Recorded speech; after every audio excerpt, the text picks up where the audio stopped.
बहू तुम अब आ रही हो। मेरी सारी बहनों की बहुएं यहाँ 2 दिन से रुकी हुई हैं और तुम हो कि मेहमानों की तरह आ रही हो। सब मिलजुल कर यहाँ काम करा रही हैं और एक तुम हो। आखिर अपने आप को समझती क्या हो?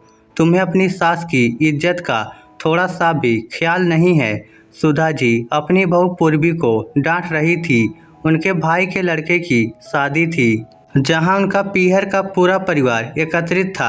आज पहरावानी का प्रोग्राम था। उनकी बहनों और भाइयों की सभी बहुएं 2 दिन से यहाँ रुकी हुई थी और सारे काम मिलजुल कर रही थी। वही सुधा जी की बहू अभी थोड़ी देर पहले ही पहुंची थी, जिस कारण से उन्हें बुरा बहुत लगा और वह उसे डांटे जा रही थी, पर उसने कोई जवाब नहीं दिया। जैसे ही प्रोग्राम खत्म हुआ, पूर्वी ने खाना खाया और अपने पति तन्मय को जाकर कहा, अगर आपने खाना खा लिया है तो चलिए, हमें देर हो रही है। इतने में सुधा जी ने कहा, बहू कहाँ जा रही हो तुम? सभी की बहुएं यहाँ रुकी हुई हैं और तुम्हें घर जाने की लगी है।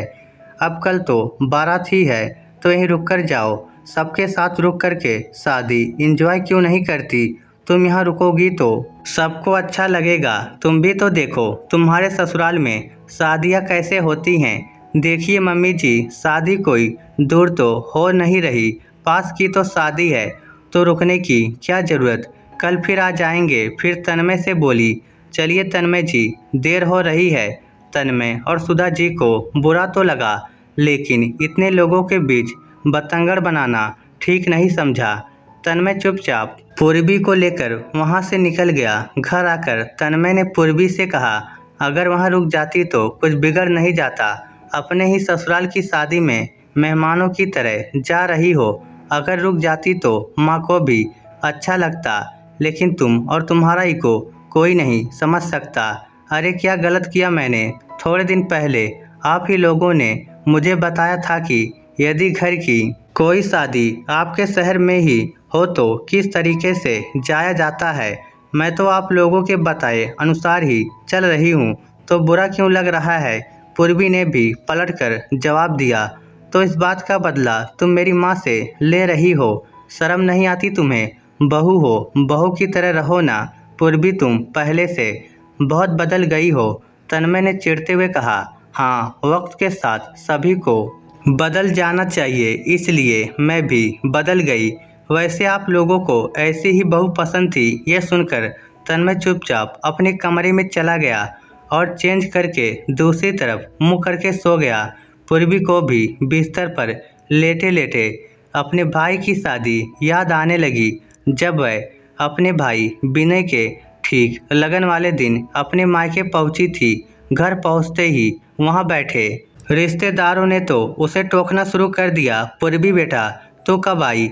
आ जाने का मौका मिल गया तुझे? हाँ चाचा जी, बस अभी अभी आई हूँ। अरे तू तो बड़ी बहन है, तुझे तो पहले ही आ जाना चाहिए था, और तू मेहमानों की तरह आ रही है। भला ये भी कोई बात हुई? वहाँ बैठे ताऊ जी ने कहा। तभी ताऊ जी भी अंदर से आते हुए बोले, मेरी बेटी तो अपने भाई की शादी में 1 महीने पहले ही आ गई थी। सच में उसने बहुत मदद की थी। हाँ, लोगों को कितना चाव रहता है अपने भाई की शादी में जाने का, तुझे नहीं है क्या? जो आज जब प्रोग्राम शुरू होने वाले हैं तब आई है। चाची जी ने भी टोक दिया। हाँ, ये बात तो है। देख पूर्वी, लड़की वाले भी तुझसे पहले आ गए। वहाँ बैठे एक पड़ोसी ने कहा, शुक्र मना की शादी तेरे ससुराल वाले शहर में है। अगर मायके महाराष्ट्र में होती तो तब तो झक मार के रुकना पड़ता। ऐसा कहकर सब हंसने लगी। अब पूर्वी क्या बोलती, बस अपने परिवार वालों की बातें सुनने के अलावा कुछ न कह सकी। कहे भी तो क्या कि ससुराल वालों ने भेजा नहीं। आज पूर्वी के भाई विनय का लगन आने वाला था और पूर्वी अपने ससुराल वालों के साथ लेट पहुंची। यहाँ तक कि लड़की वाले भी वहां आ चुके थे। थोड़ी देर में लगन का प्रोग्राम शुरू हो गया और उसके बाद सब लोगों ने भोजन किया और लड़की वाले विदा हो गए। लड़की वालों के विदा होने के बाद तन्मय पूर्वी को बुलाने आया। पूर्वी, प्रोग्राम ख़त्म हो गया है, अब जल्दी चलो, लेट निकलना अच्छा नहीं होता। टाइम से निकलेंगे तभी घर पर टाइम से पहुँचेंगे। तन्मय जी, मेरे भाई की शादी है, आज से प्रोग्राम भी शुरू हो गए हैं, क्या मैं यहाँ शादी तक रुक नहीं सकती? पूर्वी ने एक बार हिम्मत करके कहा। देखो, इस बारे में हमारी घर पर ही बात हो चुकी है, फिर दोबारा ये सवाल पूछने का कोई फ़ायदा नहीं था। अब मैं बेवजह की बहस नहीं चाहता हूँ, तुम जल्दी करो, मैं और मम्मी तुम्हारा बाहर इंतज़ार कर रहे हैं। तन्मय ने दो टूक जवाब दिया और चला गया। पूर्वी ने मन मसोर कर रिश्तेदारों के बीच बैठी अपनी माँ को बुलाया और उनसे घर जाने की इजाज़त मांगी तो माँ ने कहा, बेटा तू जा रही है, अब तो शादी तक यहीं पर रुक, क्या मेहमानों की तरह आएगी जाएगी? यहाँ लोग तरह तरह की बातें बना रहे थे, सुना था ना तूने? आखिर क्या जवाब दूँ मैं लोगों को कि मेरी खुद की सगी बेटी यहाँ क्यों नहीं रुक रही? अब मम्मी मैं क्या बोलूँ? आप तो समझो, मेरी सासू माँ और तन्मय जी का कहना है कि शादी पास की पास है तो रुकने की क्या ज़रूरत है? दोनों मान ही नहीं रहे। मैंने कोशिश करके देख ली। पूर्वी रुआसी होकर बोली, शादी पास की पास में है, लेकिन तेरे अपने परिवार में है और बेटी नहीं रुकेगी तो तुम कहो तो मैं बात करूं? नहीं माँ, आपको पता है ना ये लोग कैसे बात पकड़ते हैं, फिर उसके बाद 10 बातें सुनाते हैं बेवजह। यहाँ शादी का काम बिगड़ेगा। बोलते बोलते वह चुप हो गई। अब इसके आगे माँ क्या कहती? बेवजह बेटी की जान को आफत हो जाएगी। यह सोचकर माँ ने कहा, ठीक है, पर कल जल्दी आ जाना, कहकर माँ ने पूर्वी और उसके ससुराल वालों को विदा किया। पूरी शादी में पूर्वी एक मेहमान बनकर ही रह गई। हर प्रोग्राम में सुबह 10-11 बजे तक वहां पहुंचती और प्रोग्राम ख़त्म होने के बाद खा पीकर विदा हो जाती, सिर्फ इसलिए कि ससुराल वालों का मानना था कि शादी पास में तो है तो रुकने की क्या ज़रूरत। पूर्वी को बुरा बहुत लगता, लेकिन घर में कलेश होगा यह सोचकर कह भी कुछ नहीं पाई। एक दो बार माँ ने पूर्वी की सास को कहा भी तो उन्होंने बहाना बना दिया कि ये तो बच्चे ही जाने, मैं क्या बताऊं। पर घर आकर पूर्वी को बहुत सुनाया, लेकिन भाई की शादी के बाद पूर्वी में इतना बदलाव तो आ ही गया था कि अब वह ससुराल की हर शादी में मेहमान बनकर ही जाती थी। आखिर ससुराल में तो सारे रिश्तेदार लोकल ही थे।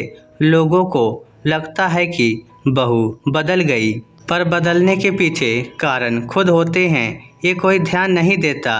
अब न सासू माँ ज़्यादा कुछ कह पाती है और ना ही तन्मय। आखिर उन्हीं की बात को तो वह अमल कर रही थी। खैर दूसरे दिन बारात थी। बारात वाले दिन तो पूर्वी सीधे लड़की वालों के यहाँ जाकर बारात में शामिल हुई थी।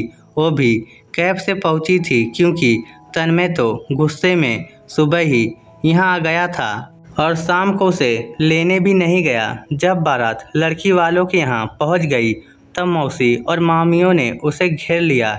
पूर्वी, क्या तुम्हें अपना ससुराल पसंद नहीं है जो तुम इस तरह मेहमानों की तरह आती हो? कभी ससुराल वालों के साथ ही मिलजुल कर रह लिया करो। हाँ, हमने कल देखा था कि दीदी तुम्हें कितना समझा रही थी, लेकिन उसके बावजूद भी तुम इस समय आ रही हो। क्या तुम्हें अपनी सास और पति के सम्मान की बिल्कुल भी चिंता नहीं है? मामी जी ने कहा, नहीं मामी जी, मुझे मेरी सास और पति के सम्मान की पूरी चिंता है और मैं उनकी हर बात मानती हूँ और अभी भी उन्हीं की बात मान रही हूँ। सुनकर सब लोग हैरानी से उसकी तरफ देखने लगे। तभी सुधा जी बीच में ही बोली, कौन सी बात मान रही हो तुम हमारी? 4 दिन से कह रही हूँ कि रुक जाओ, पर तुम तो रुक ही नहीं रही हो। भला ये भी कोई बात होती है? ये सुनकर पूर्वी ने कहा, कैसी बात कर रहे हो मम्मी जी, मैं आपकी बात कहाँ नहीं मानती। आप ही ने तो कहा था कि जब शादी एक ही शहर में हो तो रुकने की ज़रूरत नहीं होती। जाओ और जाकर खाना खा पी कर वापस आ जाओ, याद है ना आपने और तन्मय जी ने मेरे भाई की शादी में यही बात कही थी। आपकी बात मानकर मैं तो अपने सगे भाई की शादी में इसी तरह गई थी। पूर्वी की बात सुनकर सब लोग हैरानी से सुधा जी की तरफ देखने लगे। अब सुधा जी से कुछ बोलते नहीं बना, पर आखिर मामी सास ने तो कह ही दिया। सही बात है, जब सास ही ऐसा करेगी तो बहू कहाँ से सास के परिवार को अपना समझ पाएगी। इसके आगे तो सुधा जी और तन्मय वहाँ कुछ भी नहीं कह पाए। जब दोबारा पूर्वी के मायके में काम पड़ा तो फिर किसी ने नहीं टोका। अब पूर्वी अपने मायके भी रुकती थी और अपने ससुराल भी रुकती थी। इस स्टोरी को लेकर आपकी क्या राय है, नीचे कमेंट करके हमें ज़रूर बताइएगा। धन्यवाद।